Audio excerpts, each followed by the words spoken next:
world can be grim sometimes, can't it? From devastating natural disasters to growing global tensions to despicable people doing despicable things, all topped off with that ever-present feeling that no matter what we do, we can never change any of it. It all just becomes too much, doesn't it? So how do we deal with it? Sure, we could turn and face our problems, but if you're anything like me, you choose to escape. I often escape into books, movies, television shows, and video games. I find that the fantasy, science fiction, action-adventure genres provide efficient refuges from reality. They provide magical and epic quests, high-tech journeys to distant galaxies, or larger-than-life adventures that are hard to come by in the real world. In my opinion, sometimes the world's greatest crime is its mundane nature, especially compared to the endless possibilities of fiction. The nice thing about video games as an escape is that there's an end goal in mind, and even if it takes hours or days, that end goal is attainable. Whether it's eating all the dots on screen, saving a princess from a castle, or just getting more points than your friends, the end goal is simple. On top of that, improving oneself in a video game is much easier and faster than in real life. For me, what makes escapism so nice is the clear line drawn between good and evil. Sauron, Voldemort, and Ganon are all creatures who are evil for the sake of being evil, whereas Frodo Baggins, Harry Potter, and Link are all pure creatures who are obviously on the side of right. Not only that, but these genres typically tell the story of a simple good versus evil, and not a more realistic look at different societies with good and bad aspects, all competing for control. This is much easier than the blurry grayness that is so often found in reality. And the best part is, spoiler alert, good triumphs over evil again and again. This construction of good versus evil is almost too easy. While all of these sources are great, I find that my imagination is best for escaping. Sometimes this imaginative train is kicked off by an outside source. That's why I sometimes prefer a movie's trailer or poster to the actual movie itself. My imagination can run wild based off of 2 minutes from a 2-hour movie. I can spend days just thinking about those exploited 2 minutes, and, more importantly, not thinking about what's going on in the real world. Apart from that, I typically find that my imaginative escape takes the form of daydreaming. Not that I would ever daydream during school, especially not Mr. Renshaw's class. Although I may daydream when I'm driving. Looking forward to the ride home, Mercy? The thing that makes daydreaming and imagination so powerful is that it gives you control in an otherwise chaotic world. You can tell whatever story you want with whichever characters you like. You can easily make yourself the unequivocal hero who must defeat evil. Your only limit is your imagination. And who knows, maybe one day you decide to write all these creative ideas down and help someone else to escape, even if just for a short amount of time. Now at this point, I know what you're thinking. Why is this guy still talking? He's definitely not helping me escape from reality. He's really only adding to its boredom. Apart from that, I know that some of you are thinking that you like more realistic stories with more complex characters. If you will allow me, I would like to spend the rest of my speech going against everything I've said previously. While I cannot know for certain why we're starting to appreciate more complexity in our fictional worlds, I think it is a sign that we are ready to face reality again. Sure, the journey into escapism was fun, and always want to go back, if just for a visit, but it's time for all of us, myself included, to become permanent residents of reality again. So why are we turning back now, if, besides it being the responsible thing to do? Well, despite what all the headlines and sound bites might lead you to believe, reality is improving. Global poverty is on the decline, more children are getting an education, technology's never been better, and more. Maybe we don't need escapism to take our mind off of things because things are getting better. Of course, maybe I'm wrong, and we still need to hide behind fictional worlds. While I may not be able to convince you to come back to reality, let me assure you that, despite all the good news, there's still very difficult problems that we need to face. But if we work hard, just like the heroes in the stories we love to hide behind, we can succeed. Thank you.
Good afternoon, Oakridge.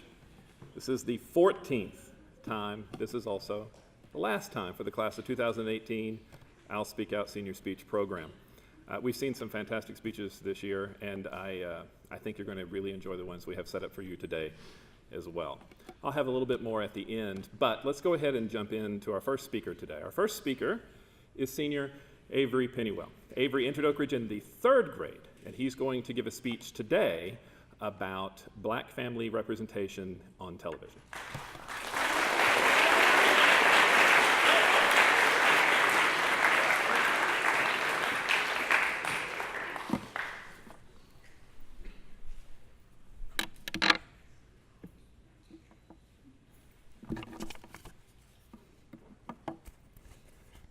Starting in the 1950s, with the rise of colorized television, several American families switched their radio podcasts for primetime broadcasts. With millions of viewers tuning in, creative writers made shows ranging from comedy classics like I Love Lucy to action-packed dramas such as Game of Thrones. However, while other people have been concerned with questions such as in which order does almost everyone die by the end of the season, I found myself most captivated by shows that have a clear, common feature: Black families. I know, there's a lot of controversy surrounding Bill Cosby's name, and those do need to be addressed and talked about, but that's not the point of my speech today, so I'm going to continue on a different front. In the mid-1980s emerged The Cosby Show, a story about Cliff Huxtable, his wife Claire, and the life of their family living within an ever-so-familiar Brooklyn brownstone. Although there were Black TV shows prior to The Cosby Show, such as Good Times and The Jeffersons, The Cosby Show defied stereotypes held negatively against Black people. With the father being a doctor and the mother being a lawyer, it showed Black people dealing with wealth and education as opposed to poverty or ignorance. It dealt with issues that weren't only relevant to Black people, but nearly all people, such as raising their children with humility, the importance of going to college, and even dealing with personal obstacles and disorders, such as Theo with his dyslexia. As the show held the most viewers in America for 5 straight seasons, I think it's safe to say that it captured the hearts of families all across America, regardless of race. However, despite the high success of the show, it wasn't immune to criticism. Most of the criticism followed the sentiments of Henry Louis Gates and his comment that the show allowed for audiences to believe that issues such as poverty and racism were of the past. But nonetheless, the success of the show allowed for other highly successful Black TV shows to follow in its path, such as My Wife and Kids, The Bernie Mac Show, The Fresh Prince of Bel-Air, and Everybody Hates Chris. Now, Everybody Hates Chris showed a more crude depiction of the Black family. As opposed to Dr. Cliff Huxtable, it showed Julius, a man who balanced 2 jobs and often worked late hours.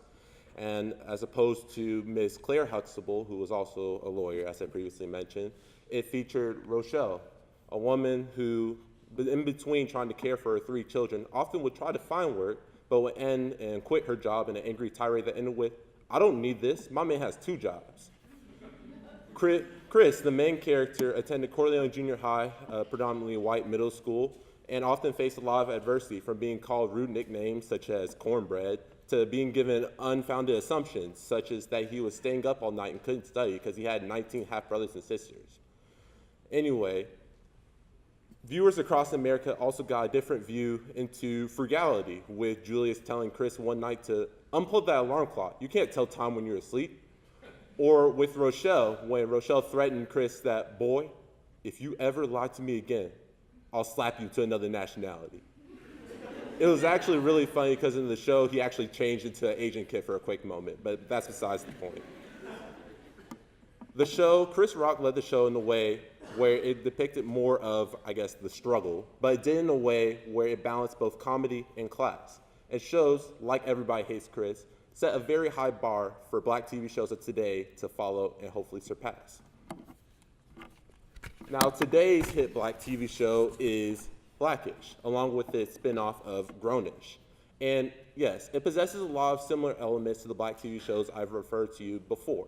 However, it possesses something different: the power to spark conversation. Where Cosby Show and a bunch of other Black TV shows would avoid or negate or not capitalize on their ability to spark conversation and address stereotypes often held against Black people, Blackish hit them square on the head with issues and episodes completely directed towards the stereotype that black people can't swim, or that involving politics and how it impacts the community, and even the most recent election, all the controversy that was associated with it. The show realized its power that it captured on viewers to spark conversation.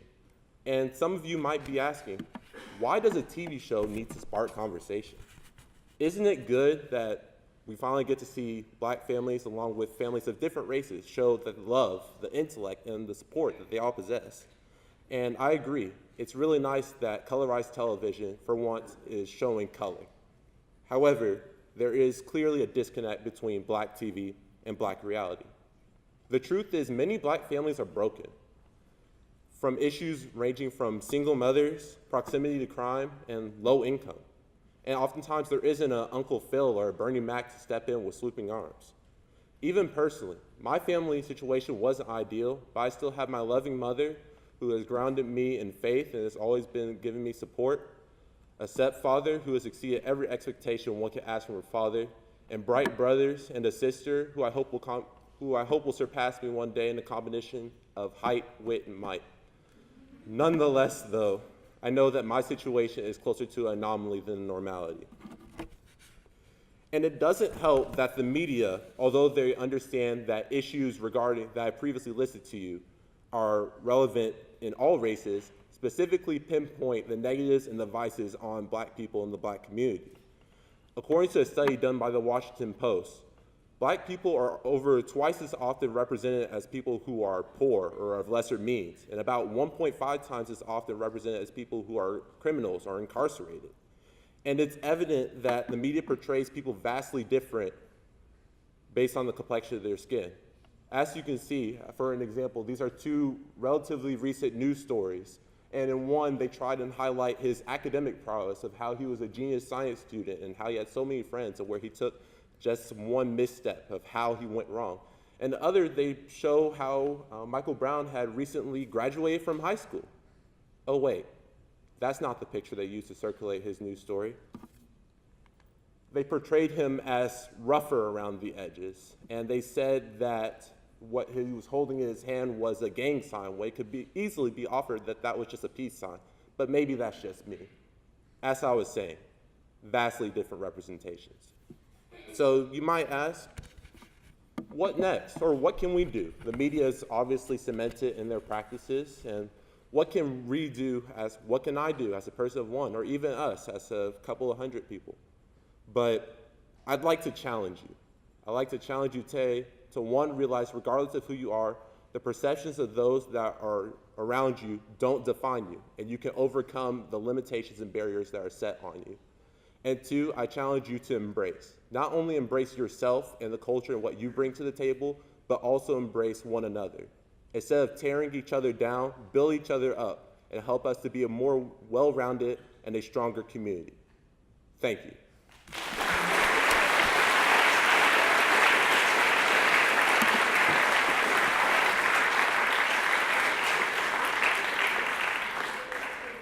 Our next speaker today is Katie Nelson. She is an Alpha Omega, and she will be talking to you today about ADD.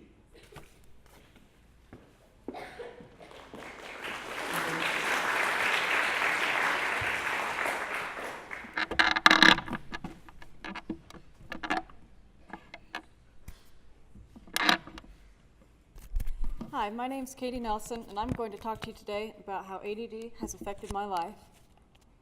I've had ADD my whole life, and I learned about it pretty early on when I was 4 years old. One day, my preschool teacher sent home a note saying that I was having some trouble concentrating and staying still in class. She told my mom to get me tested for ADD, so we went to an independent psychologist. They said that I might have ADD, but just to make sure, we went again to Cook's Children's and got tested there. I didn't really know what it meant to have attention deficit disorder. I didn't really care since I was 4 years old. I had no idea how much this would affect my life in the future. After I got into first grade, I started to discover how hard it would be to live with this. It was hard to focus. I couldn't pay attention in class or to the lessons. I got distracted by daydreaming or reading books instead of paying attention. And I was always fidgeting or having to move. I didn't understand why I couldn't sit still or why I kept talking or getting in trouble. It also made it pretty hard to get along with my classmates. I couldn't join in with everyone playing sports or games because I never heard the rules. Whenever the coaches explained the rules, I'd space out and I wouldn't hear what was going on. Even when I did understand the rules, I'd get distracted by a bird or a squirrel somewhere in the field, and I wouldn't know where the ball was going. ADD's also given me problems with impulsivity. I've heard that some people know when something they're about to do is stupid, and they don't do it. I don't have that. As soon as I think of something, I'd think, that's the best idea ever, and I go right on from doing it. Like one time, I decided, I wonder how far you can get a balloon to blow before it pops. Problem was, my parents had already gone to bed. Another time I decided, it's 9 o'clock at night. This is a good time to learn how to make butter. And so I did. And then I had to clean up that. The worst incident, which I don't have any pictures of, but was the pliers incident. I was about 9 years old. It was a nice Saturday morning. I was just hanging out, watching cartoons on my mom's laptop. I had this pair of pliers that she kept at her desk, and I thought, what happens if I take this pair of pliers and just scrape it down the screen? It ended up like that. I don't know why I did that. All I know is that my parents were really mad. Sorry, Dad.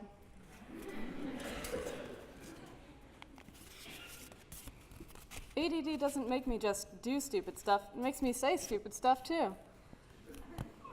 I used to embarrass myself all the time when I was younger because I never thought about what I said before I did say it. And I still have problems with interrupting people whenever I come up with a good idea. I don't mean to be rude, but I just think of something and I have to say it right then, otherwise it'll disappear. Remembering things is also way harder than it should be with ADD, whether it's due dates or projects or tests or people's names or remembering to eat or sleep. I forget everything. Because of all these problems, I had to start taking medicine in the 2nd grade. And it was a really difficult adjustment for me to make.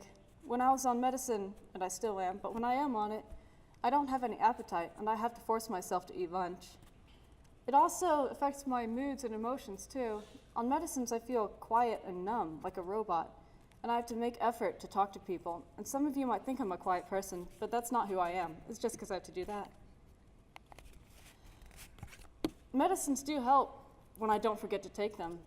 Days when I forget to take them, I can't remember anything or get anything done. It's been difficult to live with ADD, but I've gotten several ways to cope over the years. Keeping a schedule, a to-do list, and a calendar help me to remember things and to stay organized, and the medicines help me to focus and get my work done. And getting support from other people has helped me most. My dad also has ADD, and he's been able to give me lots of advice and tips and help me to stay focused whenever I'm working. And whenever I'm not with my parents, online support groups for ADD have given me great advice. Before I end this speech, I'd like to thank my parents and everyone for being patient with me and bearing with me, even though it's been really tough. Thank you.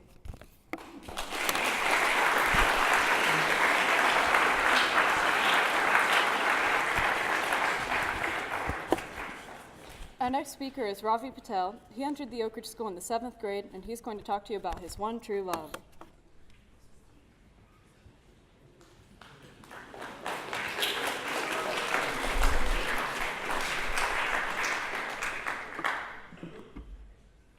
Hi, my name is Ravi Patel, and I'm going to be talking about my passion for America's team, which is the Dallas Cowboys.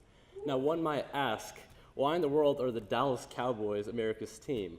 Well, it's partly because of the Cowboys' success on the field in the past, but also because of the fact that they play on Thanksgiving every single year.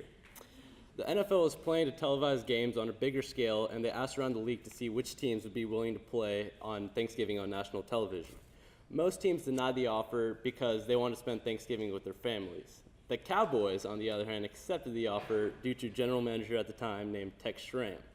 Schramm saw a huge opportunity for the Cowboys and knew that the NFL would eventually transition to television and that it was only a matter of time. Although, he required that one condition must be met in order to agree to play on Thanksgiving.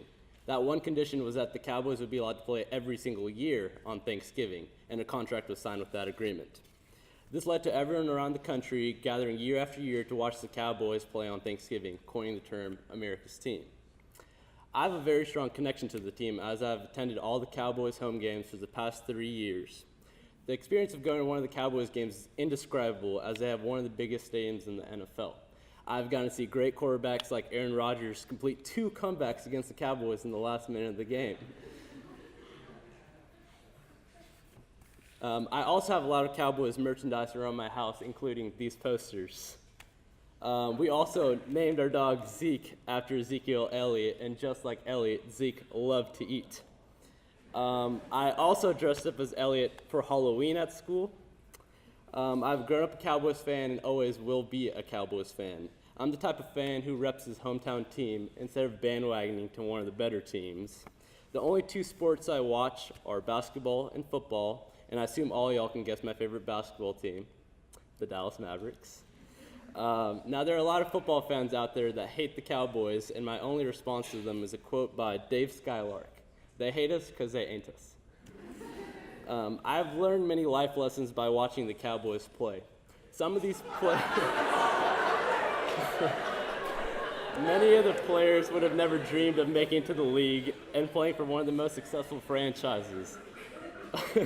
By watching these players reach their lifelong dreams, it has taught me to dream big because they would have never thought they could reach such a big goal, but they did with hard work and dedication.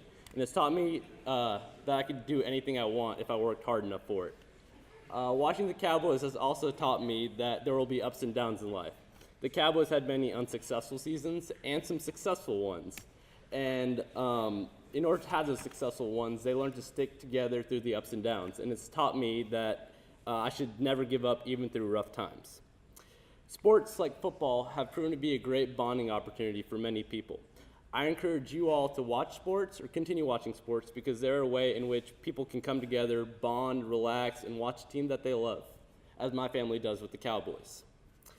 The Cowboys games have also strengthened my relationship with my brother, Sagar, who graduated from Oakridge a couple years ago and now attends the University of Texas at Austin. Now that he lives in Austin, he can't come home as often as he would like. He's usually only home for 1 weekend a month, unless it's football season, in which he comes home for every Cowboys game. We usually attend all the games together, and while we talk about the games, we also talk about things that have happened since we last saw each other. Basically, the games are a good bonding time for Sagar and I. Now, many people are aware that Cowboys fans tend to have a lot of optimism about winning the Super Bowl every single year, and they should because they're winning in 2019. Go Cowboys. Thank you.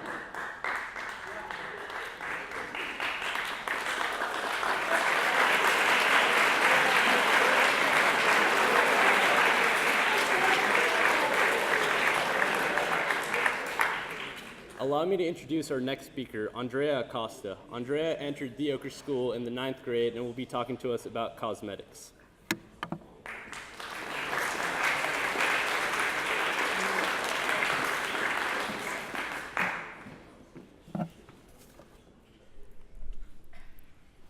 Everyone has some sort of hobby they perform in their spare time.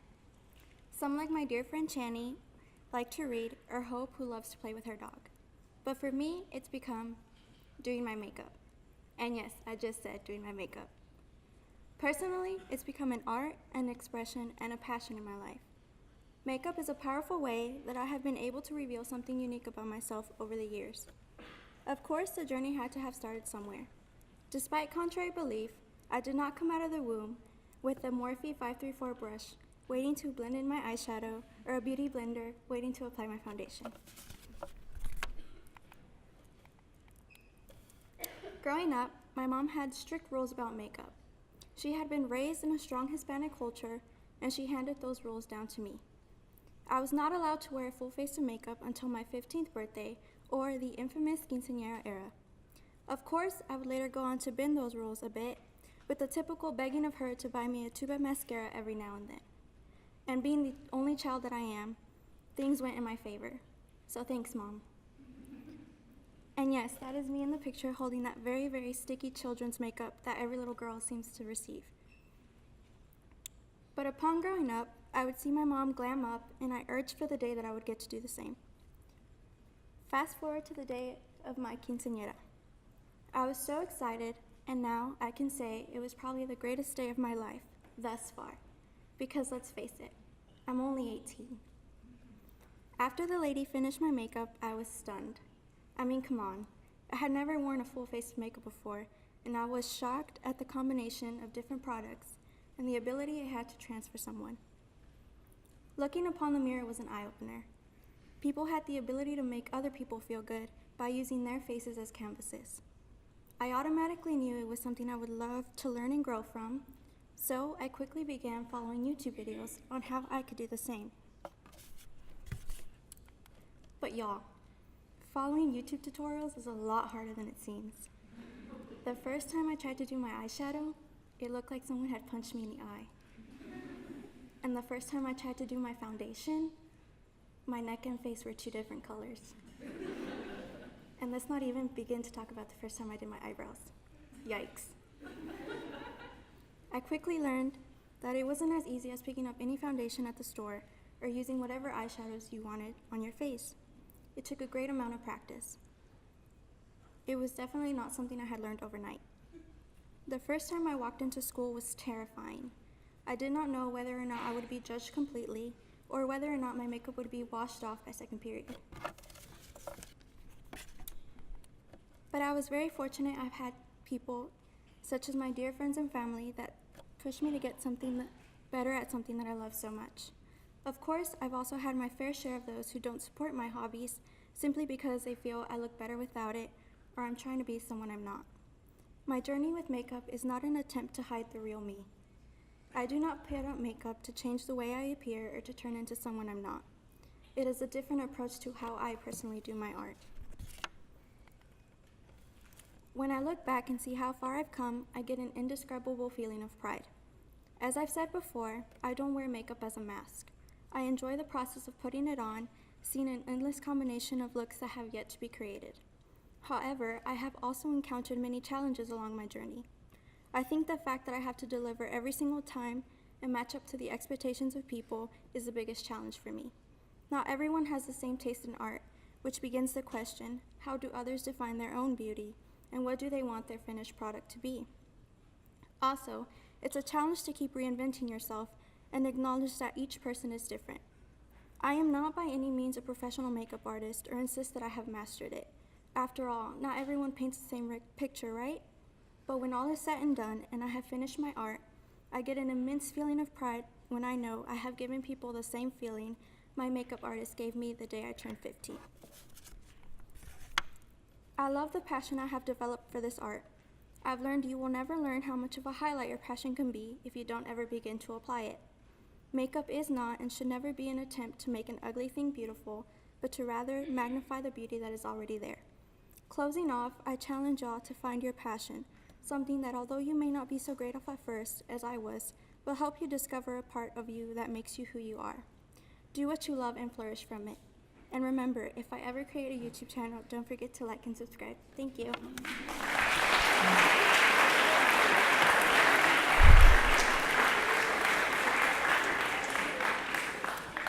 Our next speaker is Pranav Sharma. Pranav entered Oakridge in the 7th grade, and he'll be talking to us about his culture.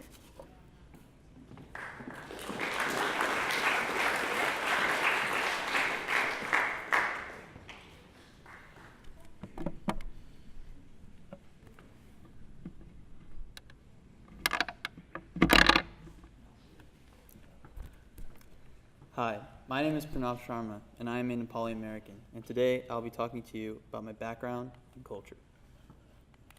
But before I start, let me tell you some facts about Nepal. Nepal is the only national flag in the world to have a non-rectangular shape. It is also in between two of the most largest and densely populated countries in China and India, and is also home to the tallest mountains in the world in the Himalayas. But something I bet y'all didn't know about Nepal are about the Gurkhas. Gurkhas are Nepali warriors, and to give you an idea, they are to Nepal as cowboys are to Texas. And they are known around the world for their strength and bravery. And just as the legacy, my parents instilled those same values in me to never be afraid of my dreams and never be afraid of hard work. My parents. My parents grew up in Nepal and they moved to the US 25 years ago. When they were in their early 20s, they hardly knew anyone and they didn't know the language very well. Yet they overcame those obstacles, and as a result, my mom became a college professor and my dad became an engineer. And I'm proud and thankful for the opportunities that my parents have given me today in instilling the values of pursuing my education and working hard towards it. Now, I am an only child, but I feel like my family is bigger than just the three of us, as each of my parents have 4 brothers and sisters, leaving me with a grand total of 16 first cousins. And to me, I feel like that's way too much. Nepali culture prides itself on maintaining strong relationships within the family, and a great way to do that is at the dinner table, with foods like momos, which are Nepali dumplings, dried fruit, which tastes similar to Mexican candy, and tea. Tea is, of course, a big part of Nepali culture, similar to other countries, and is often served in the mornings and afternoons. And whenever I visited Nepal last summer, I noticed the Nepalese are all about sharing meals together. Whenever my mom and I would visit a new relative, they'd always want to share a meal with us. And at first I was okay with it, because who doesn't like good food? But then I realized the Nepali people love their rice. Rice was such a big part of the Nepali diet, as it was served with other dishes for breakfast, lunch, and dinner. And for me, I felt like that was way too much. In fact, when I got back to DFW with my parents, I asked my parents if we could go straight to Whataburger on our way home. Last summer was the 4th time I visited Nepal, and flying over the Himalayan mountains just never gets old.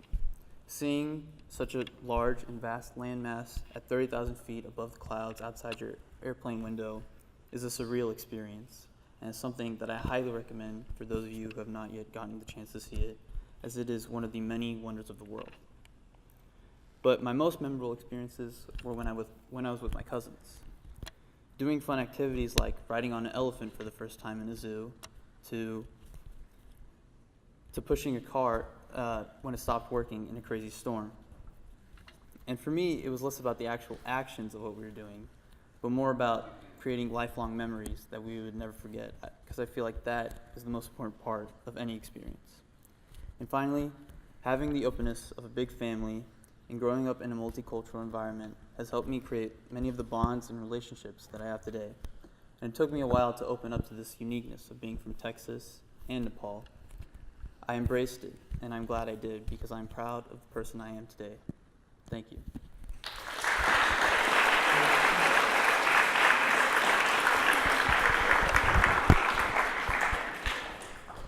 Our last and final speaker for the class of 2018 is Ransom Swinney. He is a Alpha and Omega, and we'll be talking to you about escapism. Sorry.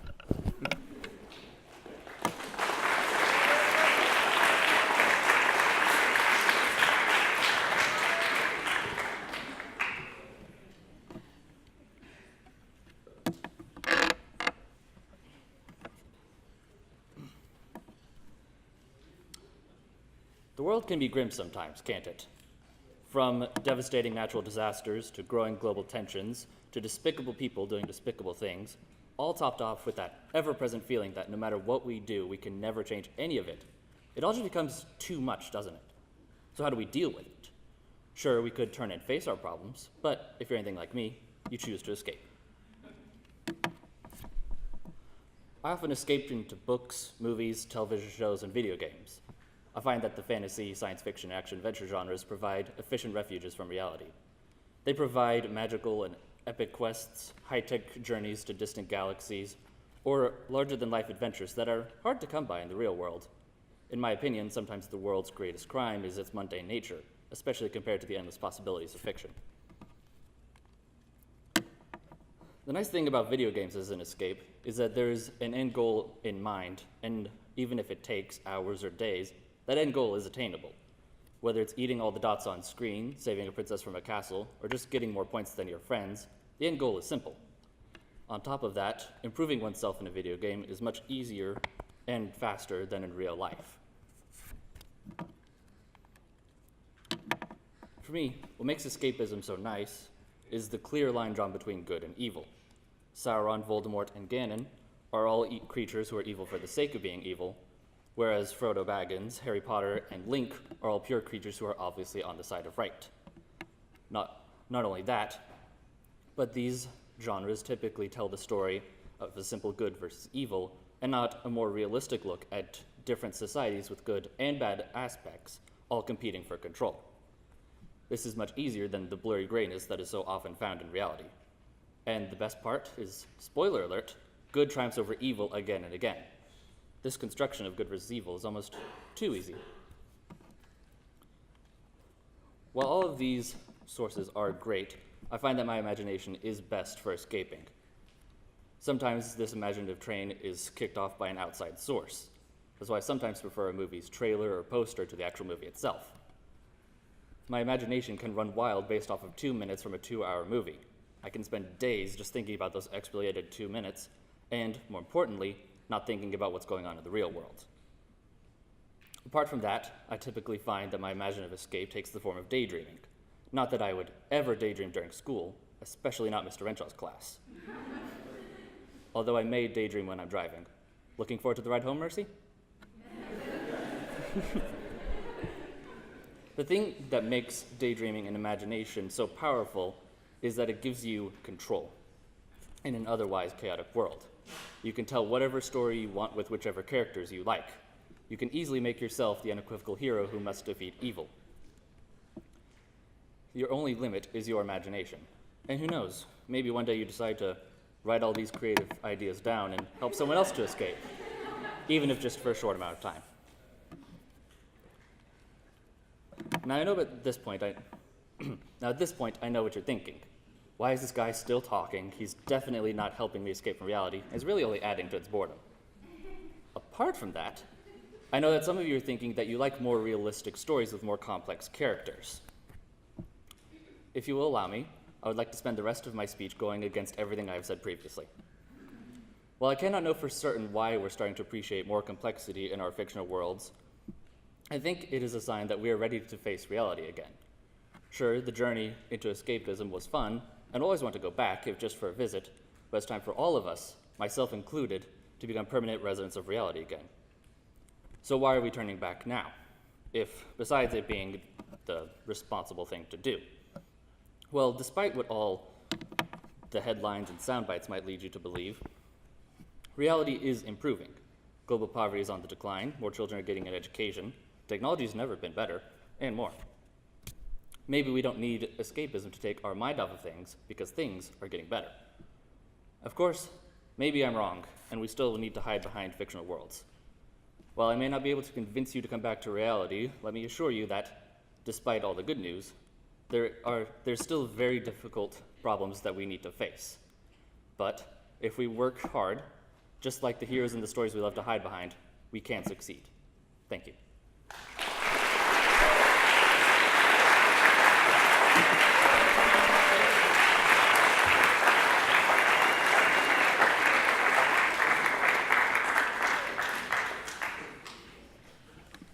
And that is the I'll Speak Out program for the class of 2018.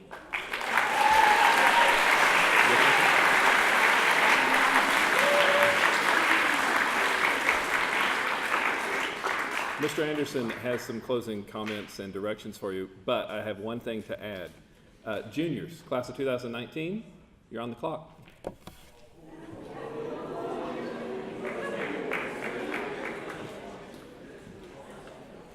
Thank you, Mr. Renshaw. Thanks to our speakers.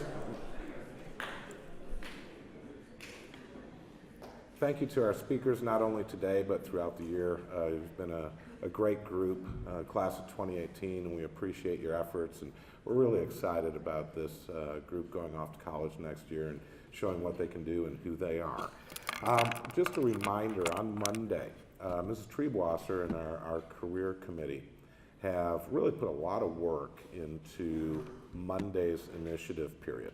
We have 19 individuals, professionals from all lines of work, all sorts of careers, who have graciously agreed to come here and share their time, share their experiences with you. One of the things that we do is we ask our alumni some areas we do ask them, how did we do well, but where could we be better? One of the things they said to us was, I'd really like to know a lot more about certain careers before I get to college and have to choose my major. And so this is one of those. We've had numerous people here this year talk to you about different career paths and options for you, but Monday will be different because you will get to choose which one that you go to attend. So if you haven't done that yet, go online. It's on your portal. You may choose which one you'd like to attend. We will meet here for the first 5 minutes or so of initiative period, and then we will dismiss you to the various rooms throughout the upper school where those people are meeting. So make sure that you're a great audience. Come with some questions. Think about some things. This is a tremendous opportunity for you. Again, thank you, Mr. Renshaw, class of 2018. It's been a great year of senior speeches. Have a great night.